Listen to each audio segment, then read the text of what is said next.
Hello, this is Robert Davies with the Utah Climate Center. In this episode of Utah Climate Notes, we'll overview how much additional warming we might expect in the coming decades and what level of additional climate disruption this may bring. In other words, we're going to be looking at projections. So, Earth is warming, principally from the burning of fossil fuels. This warming is disrupting the entire planetary climate system, and this in turn is disrupting the human systems entirely immersed within. So this is where we are. What we'd like to do now is get a sense for how much risk this disruption poses for humans. And to do that, we need to get a sense of the scale of the change in the windshield. Since we don't have a crystal ball, science goes about this exercise through the use of models. Now, this topic of models can be quite complex, so a couple of clarifications. First, these are not the models we're using to help us better understand the climate system. No. In this context, the term model simply means physics, and not climate physics, just regular old physics. The same physics that allows us to build smartphones and microwave ovens, take pictures of our home planet from deep space, just applied to the climate system. Second, the question is often asked, well, how do you know the models are right? And that's an easy question to answer because we don't know that they're right. In fact, we know without question they're wrong. Now that's because for such a complex system, it's impossible to take everything into account. And even for those things we do take into account, it's impossible to do it perfectly. We simply don't know everything. But there are different degrees of wrong, and not knowing everything isn't the same as not knowing anything.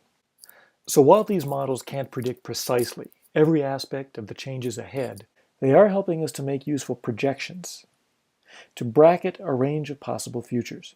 So let's take a look at what the physics is telling us, and we'll start with temperature. So here's that same graph of global average temperature change we've seen before. I'm just going to squish it a bit to give us more room on the vertical scale, overlay with a smoothed version, and extend the timeline to the end of the century for our projections. And the baseline for our projected temperature change will be the 1990 global average temperature, when we had already warmed more than a half a degree over pre-industrial temperatures. Right, so here's what the models are telling us.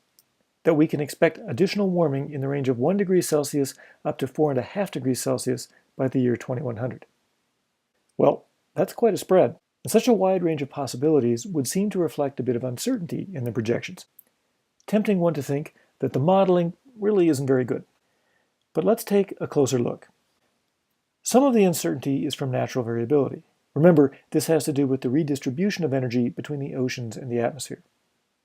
Some of the uncertainty, a bit more, arises from our imperfect knowledge of the physics, but most of the uncertainty in these projections by far is not from the uncertainty in the physics, but because we simply don't know how we humans will choose to move forward, and so we actually have to model different scenarios.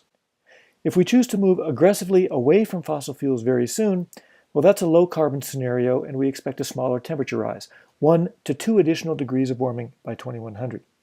On the other hand, if we choose to continue burning fossil fuels as we have been, a high-carbon scenario, then a more extreme temperature rise becomes much more likely, an additional 3 to 4.5 degrees Celsius by 2100. It's also worth noting that in the low-emission scenario, we expect temperatures to be stabilizing in the latter half of the century, but the high-emission scenario is a different story. In this case, the warming will likely continue rising sharply beyond this century, and I'll come back to this point in the next episode. Now, it may not seem like it, but these projections are good news.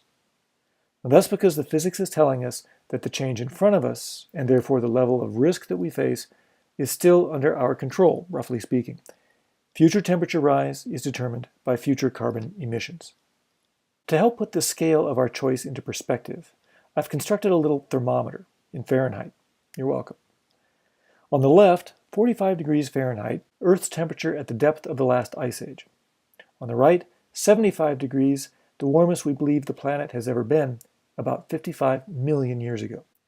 The green oval is the climate in which we humans have evolved and have always inhabited. The region between the two lines is the climate in which human civilization has evolved and has always existed.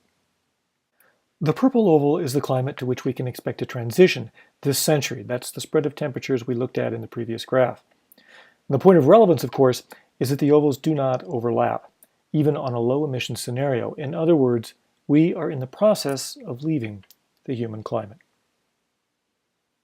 In the next episode, we'll look at some additional projections and get some perspective on the level of risk the science suggests we're facing in the coming decades. Utah Climate Notes is a collaboration between the Utah Climate Center and Cooperative Extension, making essential climate science real for the people of Utah.